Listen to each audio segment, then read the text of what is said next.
Hello, dear students.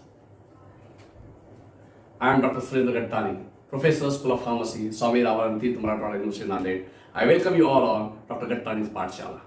Today I am going to touch one of the most sensitive topic among the students, teachers, principal, parents, and government.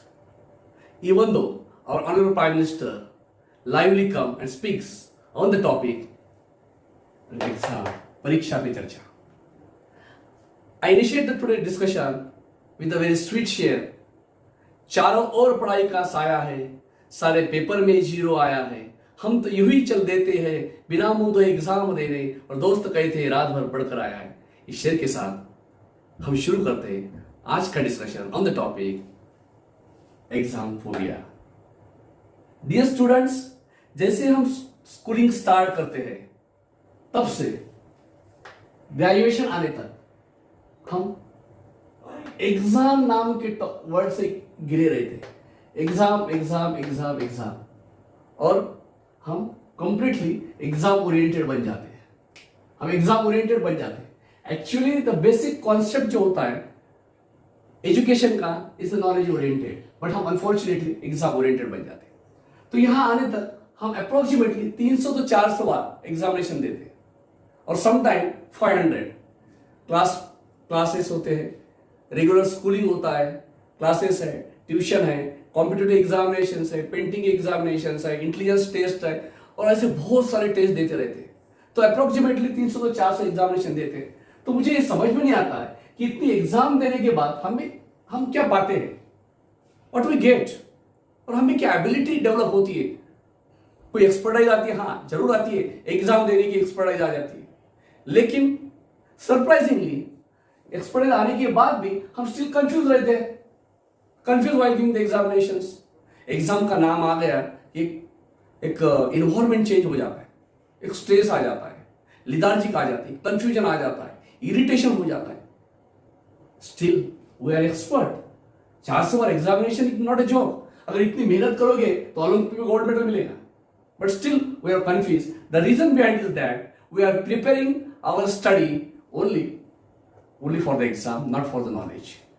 So that is the basic problem in students study pattern. तो दूसरा problem क्या है कि हम क्या करते हैं, exam oriented means सिर्फ मेमोराइजिंग करते हैं, सिर्फ रट्टा मारने, गोकम पट्टी। ये मराठी में बहुत फेमस है, गोकम पट्टी और रट्टा मारने बोलते हैं। हम सिर्फ रट्टा मारते। आपका कोई दोष नहीं है एज अ स्टूडेंट। रट्टा मारने से क्या होता है कि हमारे कॉन्सेप्ट्स क्लियर नहीं होते, लेकिन एक्चुअली क्या करना चाहिए, हमको नॉलेज पे कॉन्सेंट्रेट करना चाहिए। नॉलेज है तो एग्जाम है, पर एग्जाम है तो नॉलेज और may not be.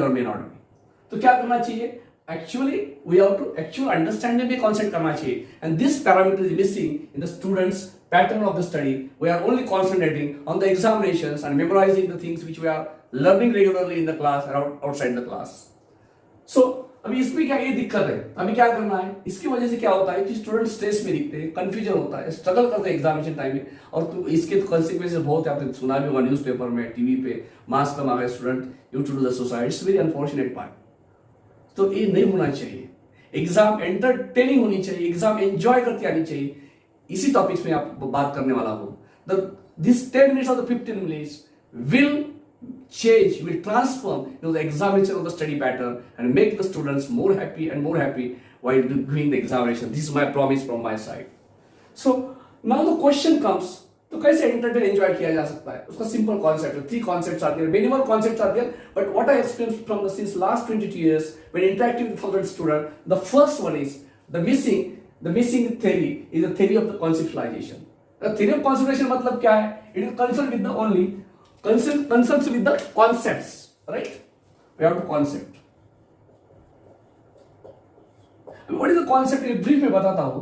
For example, आपके कौन से भी सब्जेक्ट में कौन सा भी कंपोनेंट है, एक बीट आर्टिकल है और एक टॉपिक में आर्ट है। For example human cell, right? Human cell is common in life sciences, pharmacy, medicine और द साइंस डिसिप्लिन। तो क्या करना चाहिए भाई, ये ह्यूमन सेल 8th स्टैंडर्ड से स्टार्ट होता है, 8th स्टैंडर्ड में।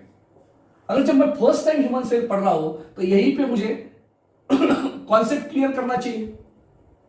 जब तक मैं आगे नहीं बढ़ूंगा, I will wait till to my concept of the human cell will not clear. मैं आगे नहीं बढ़ूंगा जब तक I will not going to understand what human cell is there, how it works, what is the mechanism, what are the functions, how it concerns with the body, many more things. तो this will make. हम क्या करते हैं, exam आ गई, human cell पढ़ लेते हैं, exam लिख लेते हैं, then the second year you come, 9th में आ गए भूल गए, 10th में आ गए भूल गए, first year, second year, third year, क्योंकि जब तक तुम इस फील्ड में हो, साइंस फील्ड में हो, तो you will not work without the human cell. Is the basic component. तो हम क्या करते हैं कि इसमें क्या करना चाहिए, कौन सा भी कोर्स हो आपका, आर्ट हो, कॉमर्स हो, साइंस हो, लॉ हो, इंजीनियरिंग हो, मेडिकल हो, आर्किटेक्ट हो, कौन सा भी कोर्स हो, तो फार्मेसी हो, यहाँ पे जब तक मुझे कंपोनेंट आया मेरे सामने में पढ़ रहा हूँ ह्यूमन सेल, जब तक मेरा कॉन्सेप्ट क्लियर नहीं होता, I will wait, I will hold myself, I will not move forward.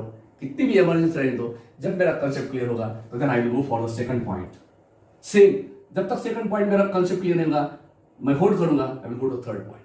This is called a theory of the conceptualization. Understood? This is a very, very important point. Now, moving to the second point, concepts. Moving to the second point. Second point is very, very simple. That is called as notebook concept. अब इसमें क्या करना है notebook concept में, आपको for example first year में आप हो, डिग्री फर्स्ट ईयर में आपके 4 सब्जेक्ट है, ए बी सी डी. ए में 8 टॉपिक है, बी में 8 टॉपिक है, सी में 8 टॉपिक है, डी में 8 टॉपिक है. इसमें क्या करना है, सिंपली आपको 100 पेज की नोटबुक करना है हर सब्जेक्ट के लिए, राइट. हर सब्जेक्ट के लिए 100 बुक की नोटबुक करना है. और जब तुम क्लास अटेंड कर रहे हो तो उसमें जब भी टीचर पढ़ाता है तो you have to note down VIP and VVIP points. अभी वीआईपी पॉइंट्स क्या होता है, एग्जांपल देता हूं. सपोज फॉर एग्जांपल कल अनाउंस हो गया कि सचिन तेंदुलकर नांदेड़ में आ रहा है, तो क्या होगा, जहां पे सचिन तेंदुलकर आ रहा है वहां पे thousands of millions of लोग will come to meet the Sachin Tendulkar, to see the Sachin Tendulkar. क्यों? Why? It's VIP. सब एक कॉमन आदमी है, अनाउंस कर दिया आ रहा है, तो कौन जाएगा, आप जाओगे नहीं जाओगे. तो इतना इंपॉर्टेंट होता है क्योंकि whole topic is moving around this VIP and VVIP components, जो हर टॉपिक में, हर सब्जेक्ट्स में होते हैं. उसको आपको नोट डाउन करना है, सिंपली नोट डाउन करना है. नोट डाउन कर दिया आपने, okay. Then you are while doing the class, while doing the this in the classroom, while doing the study again you have to go through any missing है कि VIP VVVIP, उसको note down करो. तो hardly आपकी एक topic की notes बनेंगे 3 से 4 pages, maximum 3 to 4 pages, right, बन गई. वैसे कितने टॉपिक आपके 8, हार्डली 24 to 32 पेजेस में आपका एक सब्जेक्ट हो जाएगा. और क्या होता है, जब टीचर एग्जामिनर जब पेपर एनालिसिस करता है तो he used to find either you have mention the VIP VVIP और नॉट. और दूसरा कि आप जब लिखते हो तो आपको कॉन्सेप्ट क्लियर है क्या नहीं, बस इतना ही दिखता है कि आप 10 पेजेस लिखो, 10 पेजेस आपने आंसर लिखा है, लेकिन इसमें वीआईपी और वीआईपी कंपोनेंट्स मिसिंग है तो आपको मार्क्स नहीं मिलेंगे, राइट. ये तो सिंपल फंडामेंटल है, बहुत ही सिंपल फंडा है, इसको आपको फॉलो करना है, राइट. तो इसको आपको कितना लगेगा टाइम, इसको हार्डली आपको लगेगा एक सब्जेक्ट करने के लिए 32 पेजेस पढ़ने के लिए. और उसको ऐसा भी नहीं कि तुम बैठे रूम में पढ़ने की जरूरत नहीं है, कैरी करो नोटबुक, जर्नी ट्रैवलिंग कर रहे हैं, तुम्हारे घर गाँव कॉलेज से गाँव जा रहे हैं, बैठे हो 10-5 मिनट देख लो यार, हो गया. आते वक्त देख लो, खाना खा रहे देख लो, चाय पी रहे देख लो, बस सोते वक्त आधा घंटा देख लो. ज्यादा एफर्ट्स लेने की जरूरत नहीं. It's a very simple concept. नहीं तो एग्जाम आ गए, हम 24 घंटे रूम में बैठते हैं उल्लू की जैसे और पढ़ाई करते बैठते हैं. उस टाइम में हम एक्सरसाइज करते हैं, खाना बराबर नहीं खाते हैं, कुछ भी नहीं करते, तो अपना फिजिकल बैलेंस बिगड़ जाता है, मेंटल बैलेंस बिगड़ जाता है. वो नहीं बिगड़ना चाहिए. ऑलराउंडर रहना चाहिए स्टूडेंट से, खेलना भी चाहिए एग्जामिनेशन टाइम में, मूवी देखना चाहिए, पार्टी करना चाहिए, डांस करना चाहिए, but when it is possible, when you follow this concept. तो इसी तरह से बहुत से स्टूडेंट कंप्लेंट भी करते हैं, sir we are unable to revise the syllabus during the examination. अरे भाई, पूरा सब्जेक्ट तो एक सेमेस्टर में नहीं कर पाता है तो ये कैसे रिवाइज करेगा. तो उसको तुमको स्मार्ट अंडरस्टैंडिंग चाहिए, स्मार्ट टेक्निक चाहिए. आजकल स्टूडेंट स्मार्ट होना बहुत जरूरी है.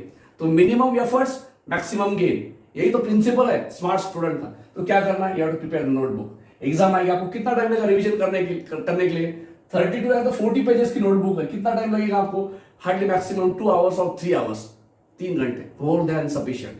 Now you are free to do anything which you wanted, which you expect. You have to cricket करो, उसको क्या करना है वो करो, लेकिन 3 घंटे आपको पढ़ाई करना है. And you go confidently to the examination, stress free, and I am sure you will be the maximum scorer in the examination then the students who are doing the study more than 24 hours 365 days regularly, right. So that makes a difference. Smart चाहिए, तुमने कितना बल किया, कितना time बैठे, not important, कितने minimum time में तुमने बहुत से कॉन्सेप्ट्स क्लियर किए, right. This is called as VIP VVIP concepts और द नोटबुक कॉन्सेप्ट. अभी तीसरा कॉन्सेप्ट है जो कि बहुत ही इंपॉर्टेंट है, बहुत ही इंपॉर्टेंट है.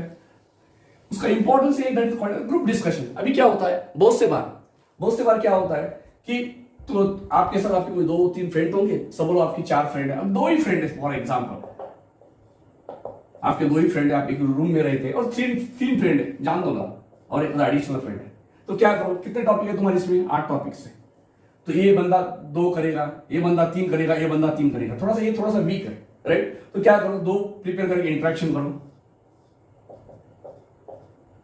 और इंटरेक्शन ऐसे बैठ के भी नहीं करना है, रिलैक्स चाय पीते गप्पे मारते हुए इंटरेक्शन करना है। अरे मैंने वो ह्यूमन सेल पढ़ा है, ह्यूमन सेल क्या होता है, कंपोनेंट्स क्या होता है, गोल्गी कॉम्प्लेक्स क्या होता है, बहुत सारी चीजें हैं जो कि तुम अकेले पढ़ के नहीं हो सकती, वो डिस्कशन में हो सकते हैं। इससे बेनिफिट क्या होता है, आपकी जो कैपेबिलिटी होती है टू इंटरैक्ट, टू डिस्कस, ये बढ़ जाती है। At the same time the most problematic thing in the student community is the communication skill. मैंने पहले भी लेक्चर बताया बहुत वीक होती है, तो इससे क्या होगा, डिस्कशन से आपका कम्युनिकेशन स्किल बढ़ेगा, कम्युनिकेशन बढ़ेगा, और that is very additional advantage. और अब कहीं पे भी कर सकते हो डिस्कशन, क्लास में जा रहे हैं, कॉलेज के बाहर आ गए, कैंटीन में गए हो, ग्राउंड पे हो, कहीं पे भी एक पॉइंट ले लो, और इसमें बहुत से ऐसे डिफिकल्ट पॉइंट्स भी होते हैं जो पढ़ के समझते नहीं। किसी का फिजिक्स अच्छा है, किसी का साइंस अच्छा है, किसी का मैथ अच्छा है, according to that do the discussion. इसको म्यूचुअल अंडरस्टैंडिंग और म्यूचुअल बेनिफिट हो जाएगा और आपका कॉन्फिडेंस बढ़ेगा ना। और एक अनदर मिसलिनियस पॉइंट ये है कि बहुत से बार क्या होता है कि बहुत से बार ऐसे सब्जेक्ट और टॉपिक्स होते हैं, दे आर वेरी कॉम्प्लिकेटेड, बहुत बल्कि होते हैं। और दूसरी एक बात है कि बहुत से स्टूडेंट ऐसे होते हैं, they are very slow writer, बहुत स्लोली लिखते हैं, और कुछ स्टूडेंट की कैटेगरी ऐसी होती है, वो क्या लिखते हैं, वो तो टीचर तो पढ़ ही नहीं पाता, जो बंदा लिखता है वो भी पढ़ नहीं पाता है, कोई भी नहीं पढ़ सकता। तो ऐसे स्टूडेंट्स के लिए एक कॉन्सेप्ट है जिसको बोलते हैं that is any component you have to define the graphical abstract. मतलब क्या होता है कि फ्लो चार्ट है, फॉर एग्जांपल अगर क्वेश्चन है, ये पॉइंट यहाँ पे आ गया, यहाँ पे डिस्कस किया, एरो दो, जो भी कंडीशंस है, टेम्परेचर है, प्रेशर है, एंजाइम है, मैकेनिज्म है, और माइक्रो ऑर्गेनिज्म को भी यहाँ पे आ गया, ऐसे इन दैट वे एक्सप्लेन करो। 10 पेजेस की जरूरत ही नहीं है, जिस क्वेश्चन आंसर लिखने के लिए आपको आधा घंटा लगता है वो 10 मिनट में हो जाएगा, और इसमें और बहुत फास्ट भी लिख सकते हैं। दूसरा है जैसे ड्रॉ द फिगर्स, आपने कॉन्सेप्ट क्लियर है, आपको पता है क्या है, you have to draw as per your requirement, no need, तुमने जो बुक में दिया है वो लिखने की जरूरत नहीं, you have to put in your words, right, ऐसे ड्रॉ करो, एक्सप्लेन ये क्या है, हो गया आंसर आपका। कितना टाइम लगेगा, और एक गोल और चौकोर और ये निकालने को टाइम भी नहीं लगता है, कैसा भी निकालो ना, you will have the answer. Title दे दो इसको, इसका टाइटल एक्स वाई जेड, हो गया। So this is are the simplest method. वो मैंने वही बताया ना कि we have to think smartly, work smartly, act smartly. Being a student, अभी स्मार्ट नहीं बनोगे तो कब बनोगे? So this is right time to act smartly, work smartly and behave smartly. Second important अभी ये जो है, अभी इसके एडवांटेज एंड डिसएडवांटेज बताता हूँ। मोस्ट इंपॉर्टेंटली जब हम एग्जाम ओरिएंटेड होते हैं, एग्जाम आ गई पढ़ा भूल गए, नेक्स्ट टाइम एग्जाम आ गई पढ़ा भूल गए, तो इसका क्या होता है कि इसके डिसएडवांटेज क्या है? पहला disadvantage, always we are in the stress, confusion and misunderstanding, first thing. Second important disadvantage, अभी ये चीज का जो एग्जाम ओरिएंटेड का कॉन्सिक्वेंसेस जो होते हैं, they are the very severe consequences, and not only severe but long time. This impact on your targeted career. This impacts on your health. This impacts on your physical, mental, and social compatibility. This impacts on your confidence. If this impacts on your motivation, और ultimately क्या होगा?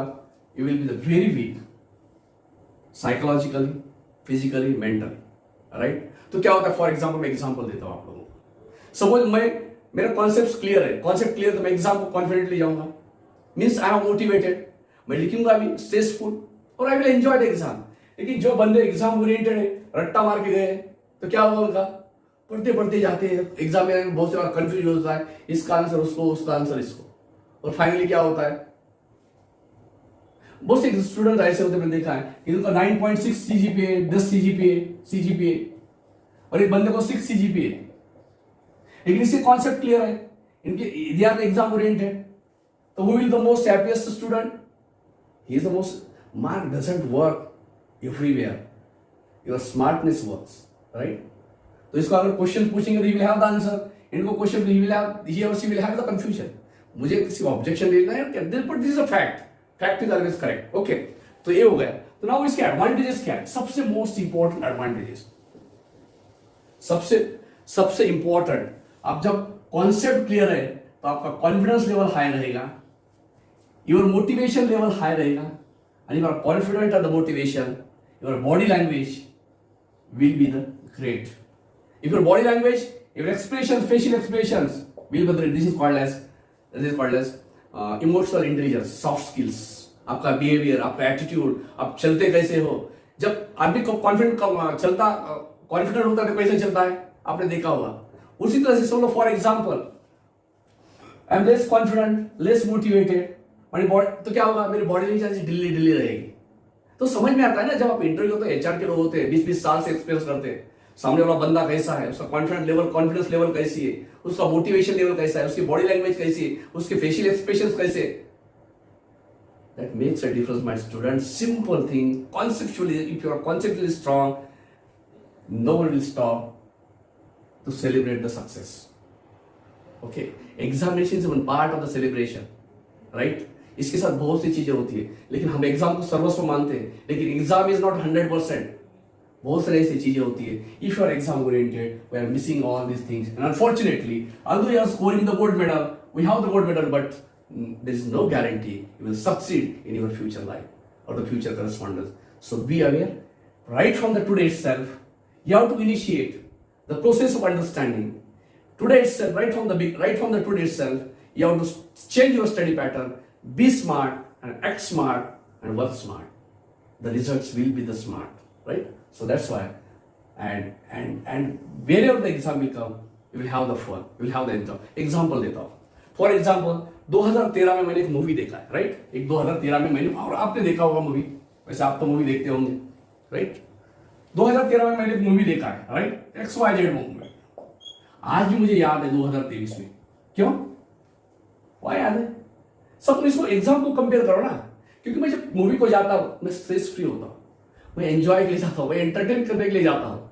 Mind is very blank, right. क्यों? क्योंकि मुझे वहां पे कुछ responsibility नहीं है ना, पास हुआ क्या फेल हुआ है, मुझे जाके बैठना है, चिप्स खाना है, कुरकुरे खाना है, मूवी देखना है, कोल्ड ड्रिंक पीना है। लेकिन इसको अगर एग्जाम से कंपेयर करोगे तो एग्जाम में मेरे कॉन्सेप्ट क्लियर है, तो मैं एंजॉय करूंगा, जाके एंजॉय करूंगा, 3 घंटे एंजॉय करूंगा। जो मैंने पढ़ा है वो एक्चुअल अंडरस्टैंडिंग किया, मैं भूलूंगा नहीं। तो पूछने का ना कुछ भी क्वेश्चन एग्जामिनर को, if it has the multiple choice पूछने दो, नो प्रॉब्लम। लार्ज क्वेश्चन पूछने दो, नो प्रॉब्लम। रीजनिंग पूछने दो, no problem. You have to ask any questions. If my concepts are clear, I will have the answer.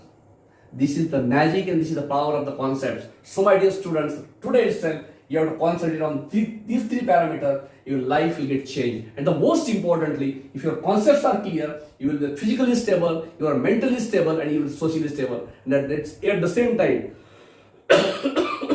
if you are stable, automatically, this is one step ahead towards your targeted career or the target career. And this is brief from my side. Thank you very much.